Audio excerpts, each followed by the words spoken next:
Dari 20 minit lagi bagus. Terima kasih Datuk Speaker. Salam sejahtera kepada semua ahli-ahli yang berhormat dalam di Dewan ini. Demi rakyat Taiping bangun untuk membahas rang undang-undang belanjawan tahun 2014 di Dewan yang mulia ini. Tuan Dipertua, bajet kali ini mencatatkan satu lagi rekod baru dengan jumlah perbelanjaan yang terbesar berjumlah 264.2 bilion. Walaupun ia mencatatkan rekod perbelanjaan yang tertinggi, bagaimanapun jika dikupas isi kandungan dan intipatinya, keadaan sebenar yang tersurat maupun tersirat dalam bajet ini semakin hari semakin merisaukan rakyat dan anak Malaysia di bumi yang bertuah ini. Pertama, bajet ini merupakan bajet defisit 17 tahun berturut-turut sejak tahun 1998. Dibandingkan dengan jangkaan hasil kerajaan, jumlah defisit tahun depan berjumlah ringgit Malaysia 40.1 bilion. Satu jumlah defisit yang besar, dan jika penghitungan kita termasuk bil bekalan tambahan yang barangkali akan dikemukakan di Dewan yang mulia ini dan merupakan trend terkini, jumlah defisit negara sebenar akan berjumlah lebih ringgit Malaysia 60 bilion. Tuan Dipertua, sejak Yang Berhormat Pematang Pau direhatkan di Sungai Buloh dari zaman Dr. Mahathir beralih ke zaman Tun Abdullah dan kini Yang Amat Berhormat Pekan, Malaysia tidak pernah menikmati belanjawan lebihan, sebaliknya sentiasa terbelenggu dalam keadaan yang defisit. Kedua, bajet ini menunjukkan betapa seriusnya hutang negara yang semakin hari semakin menggunung. Ketika Yang Berhormat Pematang Pau menjadi Menteri Kewangan, hutang negara kita berada di paras sekitar 90 bilion. Dalam tempoh 8 tahun Pematang Pau menjadi Menteri Kewangan, hutang negara bukan saja tidak meningkat, sebaliknya beliau berjaya mengurangkan hutang negara ke paras 80 bilion. Malangnya, sejak Kementerian Kewangan diambil alih oleh Tun Dr. Mahathir, hutang negara terus berkembang dari 80 bilion ke paras melebihi 200 bilion. Kemudian merosot ke paras 300 bilion pada zaman Tun Abdullah. Dan kini di bawah Pekan, hutang negara terus melonjak berjumlah sebanyak 531.6 bilion, iaitu 54.8%, menghampiri tahap maksimum atau statutory ceiling dengan izin 55% daripada KDNK. Ketiga, kos membayar hutang negara kini juga sudah mencapai satu tahap yang membimbangkan. Kita terpaksa menanggung 23.1 bilion pada tahun depan untuk mematuhi jadual membayar hutang. Model yang diamalkan oleh kerajaan kini adalah meminjam untuk membayar. Kerajaan menerbit bon baru untuk membayar bon lama. Model ini sudah terbukti akan membawa parah pada satu hari nanti. Terbitan bom oleh kerajaan dengan sovereign guarantee semakin rancak kebelakangan ini, khususnya 1MDB, One Malaysia Development Berhad, yang kini berhutang sekeliling pinggan berjumlah 38.4 bilion. Tetapi tujuan terbitan bond banyak di antaranya adalah untuk membayar hutang dan bukan untuk membangunkan negara. Mengikut bajet kali ini, selain dari jumlah hutang yang melebihi 530 bilion, tanggungan kerajaan untuk contingent liability juga mencapai paras rekod terbaru dengan jumlah 143.1 bilion atau 15% dari KDNK kita. Sekiranya kedua-duanya dicantumkan, hutang negara yang sebenar adalah berjumlah sekitar 70% daripada KDNK. Ini adalah satu angka dan satu gejala yang akan membawa padah jika kita tidak ditangani dengan segera. Tuan Dipertua, alangkah baiknya jika kerajaan menguruskan kewangan awal dengan penuh hemah. Jumlah dana yang begitu besar ini boleh disuntikkan ke dalam sektor pendidikan. Nescaya ia akan mampu mendirikan 23 buah universiti baru untuk mendidik dan mencungkil bakat modal insan untuk pembangunan negara. Tuan Dipertua, keempat, bajet ini juga menunjukkan satu fenomena perkembangan yang negatif, di mana jumlah perbelanjaan mengurus sebanyak 217.7 bilion adalah satu lagi rekod baru. Jumlah ini merupakan 82.4% dari jumlah bajet. Jumlah ini yang semakin meningkat mencerminkan tanggungan kerajaan yang semakin berat, manakala jika dibandingkan dengan jumlah perbelanjaan pembangunan, jumlahnya jatuh ke bawah paras 20%. Hanya 46.5 bilion yang diperuntukkan untuk tujuan pembangunan negara sebenarnya hanya 17.6% dari jumlah bajet yang disediakan untuk kali ini.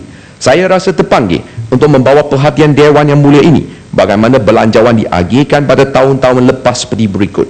Tahun 2003, belanjawan mengurus adalah 68%. Belanjawan membangun 31%. Kemudian trend ini semakin hari semakin berkurangan, semakin hari semakin merosot. Sehingga pada tahun 2013, tahun ini, jumlah belanjawan mengurus meningkat lebih 80%. Dan buat pertama kali dalam tempoh sejak kemerdekaan, hanya 19.75% disediakan untuk tujuan membangunkan negara. Dan tahun ini adalah paling teruk sekali. 2014, jumlah yang ada hanya 17.60% sebagai belanjawan untuk membangun. Sebaliknya, belanjawan mengurus meningkat begitu mendadak sekali. Sekiranya kita perhatikan statistik dari jadual di atas, untuk maklumat ahli-ahli yang berhormat, ini adalah kita Pakatan Rakyat bertapak di bumi yang nyata. Perangkaan yang kita perolehi daripada kementerian sendiri, dan bukannya dari langit ataupun dari mana. Tuan Dipertua, sekiranya kita perhatikan statistik dari jadual di atas, perbelanjaan mengurus kerajaan Malaysia meningkat lebih kurang 300% dalam tempoh 10 tahun. Pertambahan perbelanjaan mengurus sebanyak 137.7 bilion adalah satu angka yang cukup membebankan rakyat. Tuan Dipertua, Malaysia adalah negara yang sedang membangun, tetapi bajet yang disediakan oleh Kerajaan Barisan Nasional dalam tempoh 10 tahun ini menjurus kepada pembangunan dan bukannya pengurusan dan bukannya pembangunan. Nisbah yang begitu rendah disediakan untuk tujuan pembangunan mencerminkan kelemahan pengurusan kewangan dan disiplin kewangan sektor awam yang perlu dipertingkatkan dengan segera. Tuan Dipertua, sekiranya kita memetik kandungan bajet kali ini, jelas kita dapat melihat kos tanggungan sektor perkhidmatan awam kerajaan kini sudah menjadi beban kewangan utama kerajaan. Pada tahun 2014, emolumen kaki tangan kerajaan dijangka akan berkembang menjadi 63.6 bilion. Jumlah ini merupakan 1/3 daripada jumlah perbelanjaan mengurus. Ia adalah jauh lebih tinggi jika dibandingkan dengan bajet pembangunan negara hanya berjumlah 46.5 bilion. Tuan Dipertua, jika dibandingkan dengan pembelian aset kerajaan, hanya 140 juta sahaja disediakan untuk tujuan tersebut. Dengan kata lain, hanya iaitu 0.7% saja dari perbelanjaan mengurus disediakan untuk pembelian aset. Kerajaan perlu merangka paradigm shift dengan izin dalam bidang perkhidmatan awam khususnya. Malaysia kini telah menjadi negara yang mempunyai nisbah bilangan kaki tangan awam yang tertinggi di benua Asia dengan jumlah sebanyak lebih kurang 1.4 juta orang. Walaupun projek e-government telah menelan kos berbilion-bilion ringgit. Dan sekiranya kita meneliti dan menghalusi bajet ini, hutang negara naik, kos pembayaran hutang naik, belanjawan mengurus naik, subsidi potong, cukai naik, belanjawan membangun pula turun.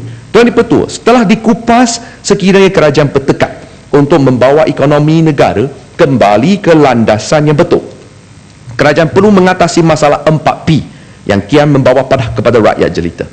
Apa itu masalah 4P? Masalah 4P tersebut saban tahun ditegur dan dibangkit oleh laporan ketua negara, iaitu pembazilan, pemborosan, penyelewengan dan terbaru penyeludupan. Pembazilan yang wujud dengan cara kerajaan mengurus wang rakyat telah menimbulkan perasaan marah dan syakwa sangka di kalangan rakyat jelata. Contoh terbaik adalah Kementerian Belia dan Sukan belanja duit rakyat 1.6 juta untuk mengupah penyanyi Korea K-pop untuk memberi persembahan di festival belia. Kita tidak membantah hiburan dan persembahan artis, tetapi menggunakan duit rakyat untuk membiayai persembahan artis sedemikian bukan lain adalah satu bentuk pembaziran. Yang kedua, pemborosan. Pemborosan yang wujud di sektor awam juga menimbulkan perasaan tidak senang hati kepada rakyat, khususnya negara kita mengalami masalah fiscal deficit yang cukup serius. Apabila subsidi terpaksa dikurangkan, cukai baru GST diperkenalkan, harga minyak naik, gula naik kian meningkat, dan sekarang ada wawa pula bil elektrik akan naik tahun depan. Kita dapati kerajaan tidak pernah mengambil iktibar dari kegawatan ekonomi dan kesusahan rakyat yang kian mencabar. Saya ingin memberi contoh bagaimana Jabatan Perdana Menteri, kita katakan pimpinan melalui teladan. Pimpinan melalui teladan, bagaimana kerajaan menggunakan duit rakyat. Pada bajet kali ini, kos operasi dan mengurus Jabatan Perdana Menteri sahaja berjumlah 989 juta. Malahan kita boleh menghalusi jumlah duit yang ditanggung oleh kerajaan untuk Yang Amat Berhormat Perdana Menteri dari Pekan. Saya bagi beberapa contoh. Bil elektrik Seri Perdana 2.2 juta satu tahun. Bil air 310,000 satu tahun. Sewa jet peribadi sewa, bukan milik kerajaan, sewa untuk Yang Amat Berhormat Pekan pergi sini pergi sana, 28.8 juta satu tahun. Yang keempat, ubah suai jet, naik taraf, buat sofa yang lebih cantik, buat bilik air yang ada jacuzzi, 3.3 juta ringgit. Lawatan luar negara Perdana Menteri dalam 5 tahun, 44.2 juta ringgit. Sewa Seri Perdana setahun, 6.6 juta ringgit. Dengan kata lain, satu malam sekarang Yang Amat Berhormat Pekan tak ada di rumah, kita kena tanggung cukai sewa 18,000 satu malam. Bil elektrik 6,130 ringgit satu hari. Tanggungan kerajaan untuk perbelanjaan yang berkaitan dengan Perdana Menteri setahun berjumlah lebih 1 bilion. Bukankah ini satu pemborosan yang ahli-ahli yang berhormat renungkanlah. Dan ini betul, selain dari pembaziran dan pemborosan, penyelewengan jelas wujud di kalangan sektor awam.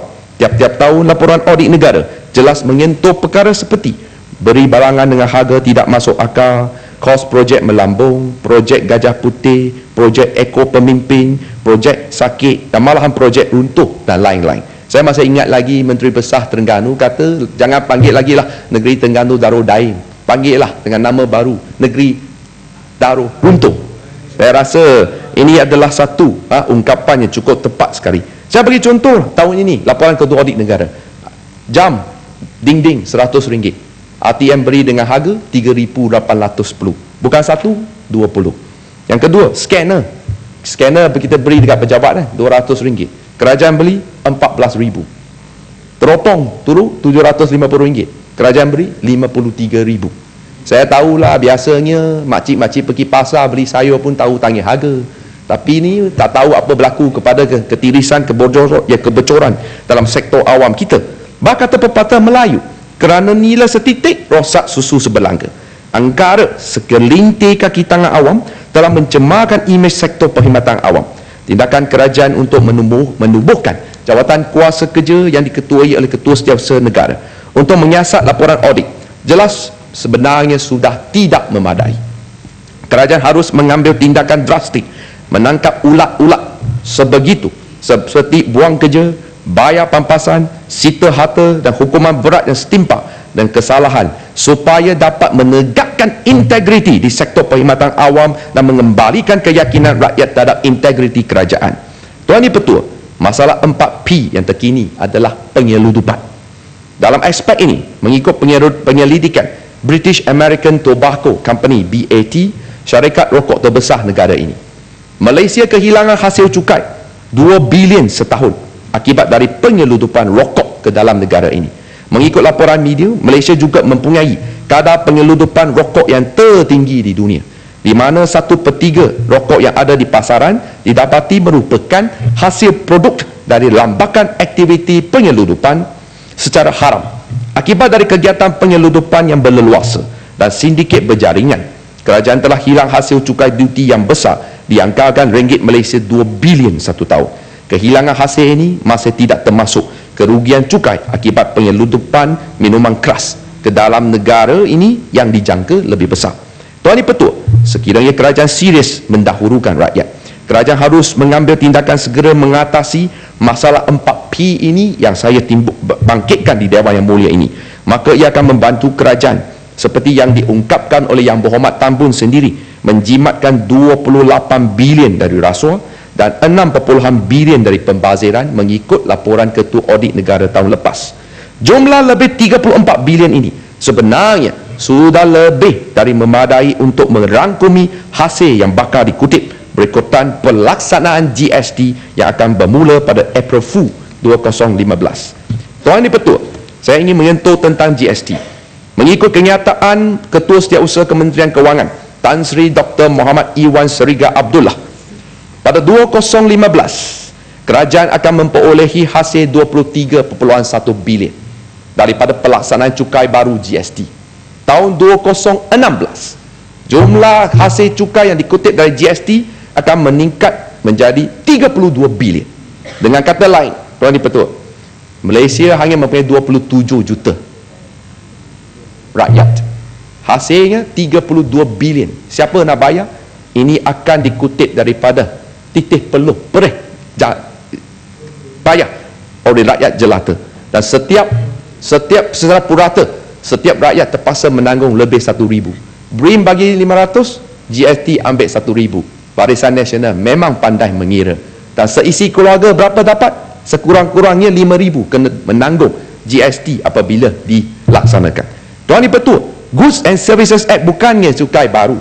Singapura dan negara maju telah pun melaksanakan. Tetapi sukacita saya ingatkan di sini, Singapura walaupun mempunyai pendapatan per capita yang paling tinggi di ASEAN, 4 kali lebih tinggi dari Malaysia, tetapi Singapura bermula dengan peratus 3%, New Zealand 4%, Jepun, kita ada dasar pandang timur, Jepun apabila mereka mula melaksanakan GST pun hanya 3% sahaja.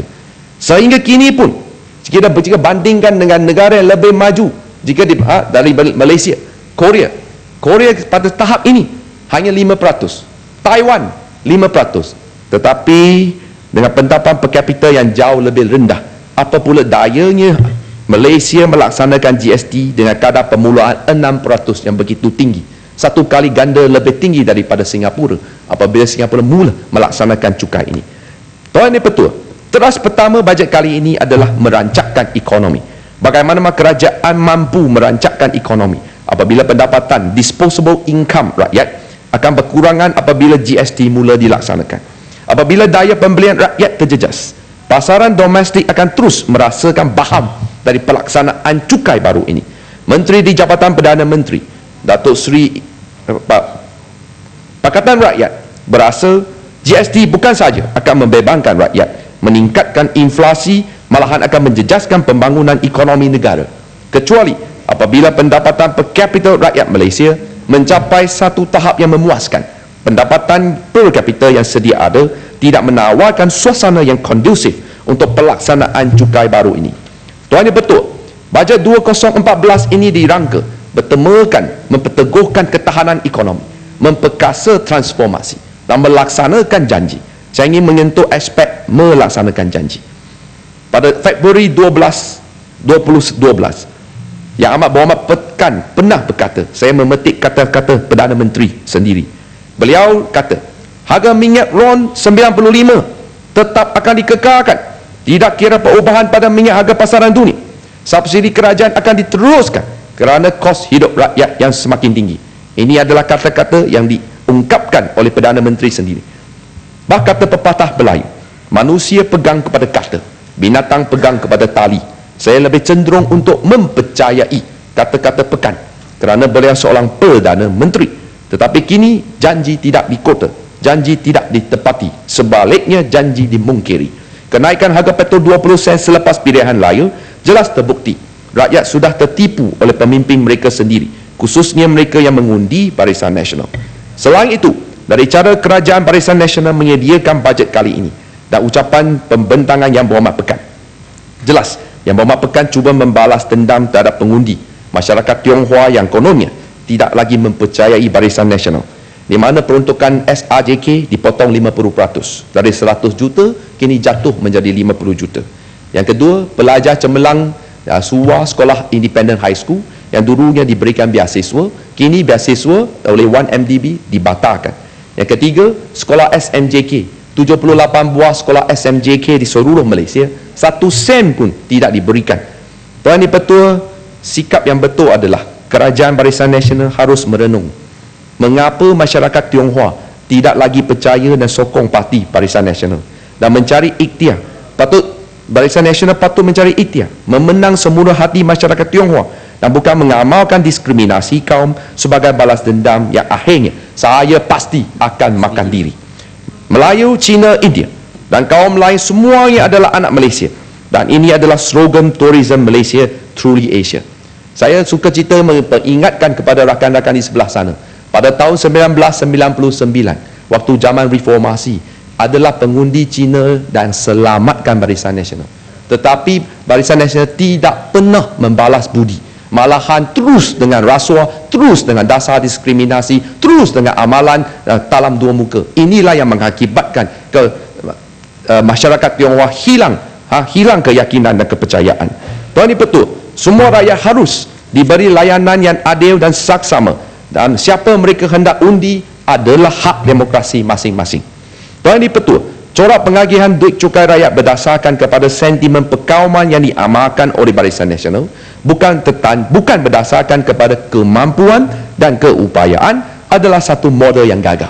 Daya pemikiran yang berdasarkan kepada warna kulit adalah satu perkara tragik kepada negara kita. Khususnya, Malaysia adalah negara yang berbilang kaum.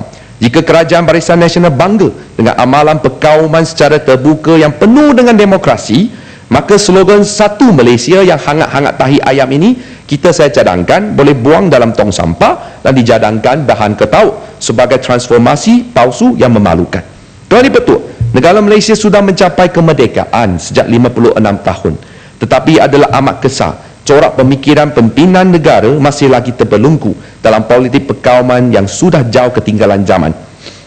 Sebenarnya saya dapati pemimpin Barisan Nasional ini bijak, cerdik. Dia tidak miskin harta, tapi kadang-kadang miskin minda.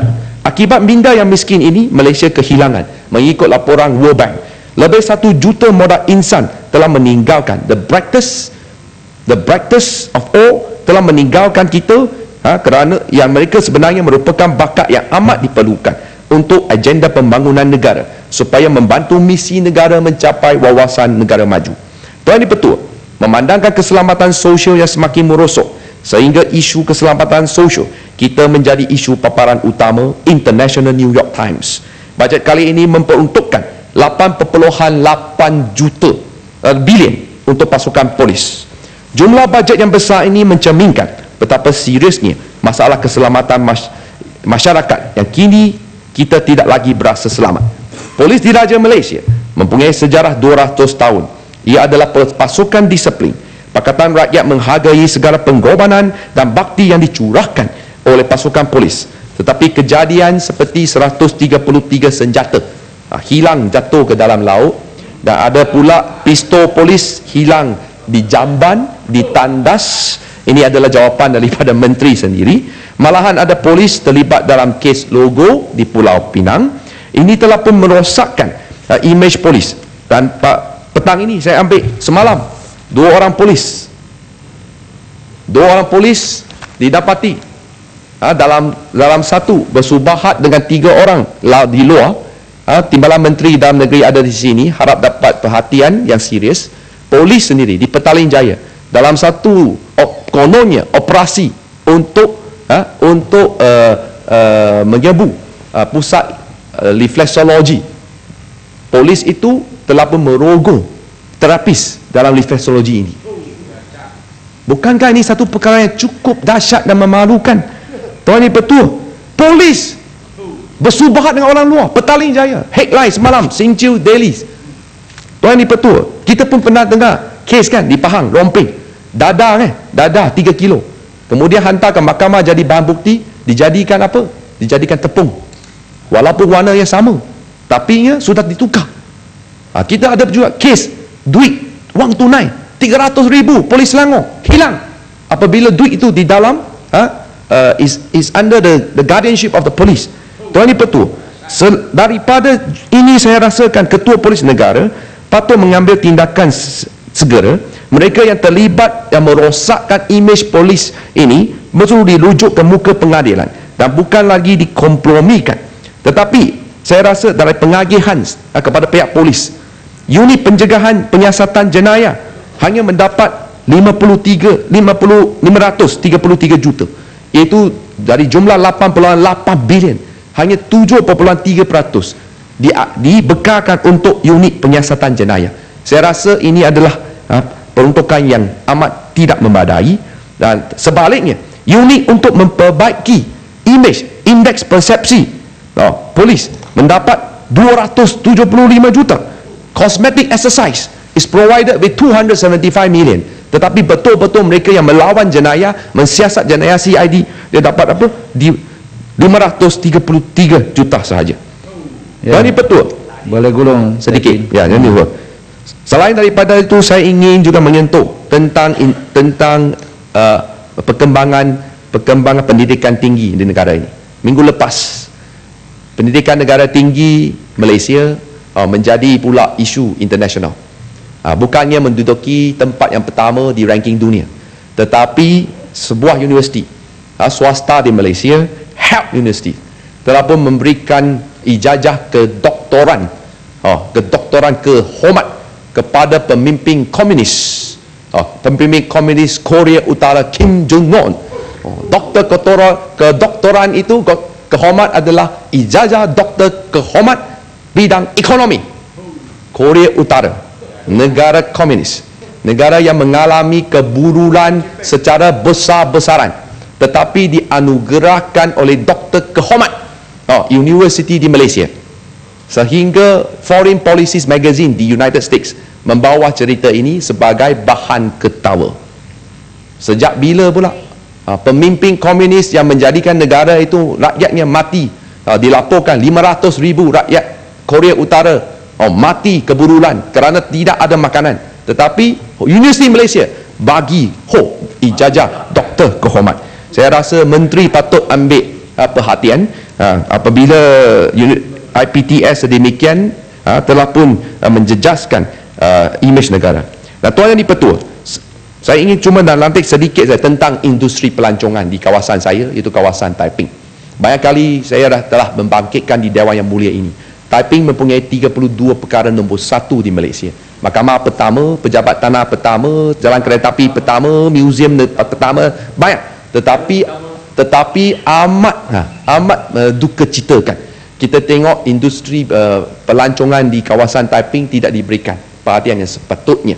Dan khususnya, saya bagi contoh, kereta kabel di Bukit Ralut yang dijanjikan tahun-tahun, sejak tahun 1996 dijanjikan oleh kerajaan negeri, sehingga sekarang 2014 sudah nak mari, tapi awam ada, bukit ada, kereta kabel tak ada. Saya harap Menteri Pelancongan datang dari Perak ini, kali inilah apabila menggulung, ini kalilah, jangan tunggu lain kalilah, dapat merealisasikan projek, bagilah 50 juta untuk sempurnakan projek sedemikian. Dari betul sebagai ahli Dewan Yang Mulia ini, kita mewakili suara rakyat, dan suara rakyat adalah suara keramat. Segala teguran, cadangan dan kritikan membina dalam teks perbahasan saya ini adalah bertujuan untuk melayani bahtera negara, kemecu jaya dan kompetitif di pesada antarabangsa. Semoga bajet ini dilimpahi barakah dan membawa kesejahteraan untuk rakyat sebagai kerajaan dari rakyat dan demi rakyat. Sekian, terima kasih. Ya, Taiping lebih baik pada Kuala Langat nampaknya. Nah, habis. Sila.